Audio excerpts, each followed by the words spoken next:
तुम्हारा रूप देखकर, रंग देखकर, तुम्हारे कपड़े देखकर, तुम्हारा पहनावा देखकर, तुम्हारा स्वरूप देखकर परमात्मा नहीं, तुम्हारा भाव देखकर आता है। भाव देखकर। हवन करने बैठे हो, यज्ञ करने बैठे हो, पंडित जी ने कहा आज तुम्हारे यहाँ सत्यनारायण जी की कथा है, सत्यनारायण भगवान का पूजन का सामान लेकर आना। पहुंच गए, देवी जी बैठ रही है, नवरात्रे का पूजन का सामान लिया आओ। गणेश जी बैठ गए, गणेश जी का सामान लिया आओ। और दुकान वाले के पास जाकर क्या कहा तुमने? घर का घी 540 रुपए किलो, पूजन का घी 100 रुपए किलो। अब तुमने, दुकान वाले को भी मालूम है कि ये सत्यनारायण का पूजन का सामान चाहिए, तो सड़ी हुई खारक, सड़ी हुई बादाम, एकदम सफेद कपड़ा झर्री जैसा, पूरा मुंह देख लो। 16 मातृ का बनाने का कपड़ा ऐसा झर्री लाल कलर का, किसी काम का नहीं। चावल भी ऐसे बांधे जिसमें घुनी घुन, गेहूं ऐसा बांधा, सिंगाड़े भी दिए सूखे वाले तो उसमें घुन भरे पड़े हैं। भैया गणेश जी बिठाना है, पूजन का सामान दे देना, पूजन का घी दे देना। देवी जी बैठ रही है, देवी जी के लिए पूजन का घी दे दो। यज्ञ के लिए यज्ञ का घी दे दो। क्यों? क्योंकि उनको मालूम है दुकान वाले को कि यज्ञ में कौन सा घी देना है, सस्ता, हल्का, चर्बी मिला हुआ, चर्बी मिली हुई है, बेकार है, जो किसी काम का नहीं।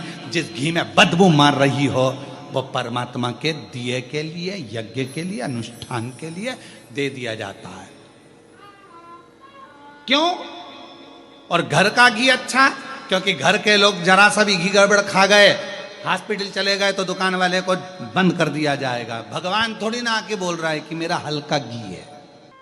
और फिर सिर पे पल्लू लेके श्री शिवाय नमस्तुभ्यम, श्री शिवाय नमस्तुभ्यम। शंकर जी सोचे 100 रुपए किलो वाली अम्मा घर ले गई 500 का, लाई मंदिर 100 का। शंकर जी पे मल रही और क्या कह रही, बाबा 25 लाख रुपए अटके पड़े हैं, कहीं से दिलवा दो। भगवान के 100 रुपए किलो के घी में तो मैं प्रसन्न होने वाला नहीं हूँ। तेरी बहू 500 में प्रसन्न हो जाए तो उससे मंगवा ले जा, मुझसे क्यों मंगवा ले? हमारी यही कथा लोगों को बुरी लगती है, बस अंतर इतना सा। अब इसमें कुछ बुरा लगने वाली बात है क्या? पर विवाद लोग इसी में छेड़ देते हैं। महाराज ऐसा बोल, कौन ने कहा तुम 100 रुपए का घी दो या 50 रुपए का घी दो या 500 का घी दो? शिव महापुराण तो कह रही है कुछ मत दो, दिल दो ना, पर जैसा तुम खाते हो। कितना सुंदर कहा शिव महापुराण में, देसी गौ माता का 1 चम्मच में 1 बूंद दूध पानी में मिलाकर शिव जी को चढ़ा दो।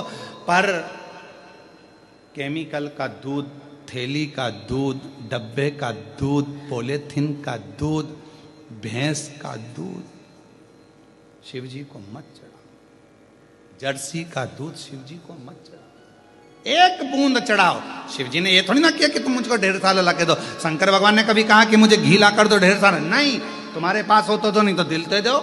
और अगर ये भी नहीं दे सकते तो मंदिर में से थोड़ा सा बेलपत्र उठाओ, धो और वापिस चढ़ा दो। हम तो ये भी नहीं कह रहे कि घर से तुम पानी भर के लाओ, कि लोटा भर के लाओ, कि ये भर के लाओ, कि वो भर के लाओ।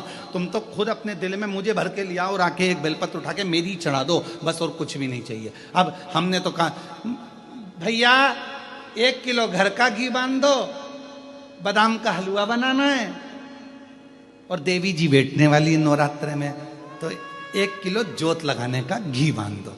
अब जोत लगाने का घी बंधवा लिया, ऐसा घी जोत जला के बैठे कि मच्छर भी नहीं आ रहा।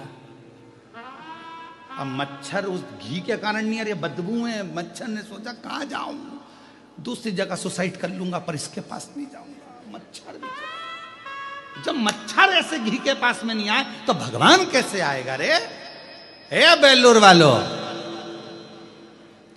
1 चावल का दाना दो पर पूरा दो, भले 1 बूंद घी दो पर अच्छा दो।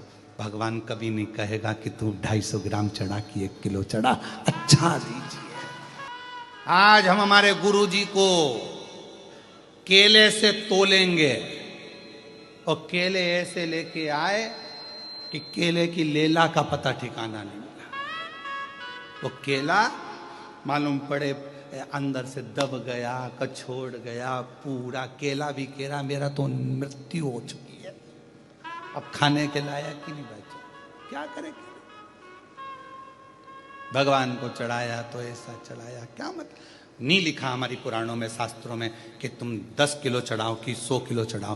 पूरी पुराण उठाकर देखना, शिव पुराण में कहीं लिखा हो कि भगवान कह रहे हैं या वेद व्यास जी लिख रहे हैं कि मुझे 10 किलो घी चढ़ाना, कि मुझे दही 1 किलो चढ़ाना, कि 50 किलो मुझे दूध चढ़ाना। कहीं शिव महापुराण के अंदर, लिंग पुराण में, स्कंद पुराण में, कूर्म पुराण में, भविष्य पुराण में, अग्नि पुराण में, पद्म पुराण में, ब्रह्म विवर्त पुराण में, नारद पुराण में, नर्मदा पुराण में, तुम कूर्म पुराण में जितनी पुराण उठाकर देखो, कहीं नहीं लिखा मिलेगा कि भगवान को 100 किलो दूध चढ़ाना, कि 101 किलो दही चढ़ाना। बस लिखा है दूध चढ़ाना, लिखा है दही चढ़ाना, लिखा है शहद चढ़ाना, मधु चढ़ाना, पर क्वांटिटी नहीं लिखी। ये नहीं लिखा कि कितना चढ़ाना। भगवान को मालूम है कलयुग बढ़ता चले जाएगा, इस कलिकाल में वेद व्यास जी को मालूम है लोगों के पास में अभाव होगा, नहीं मिलेगी कुछ भाग, तो कम से कम एक बूंद देना, पर शुद्धता का देना, भाव से देना, मैं स्वीकार कर लूंगा। भगवान स्वीकार मत तो ढेरों में ढेर सारा मत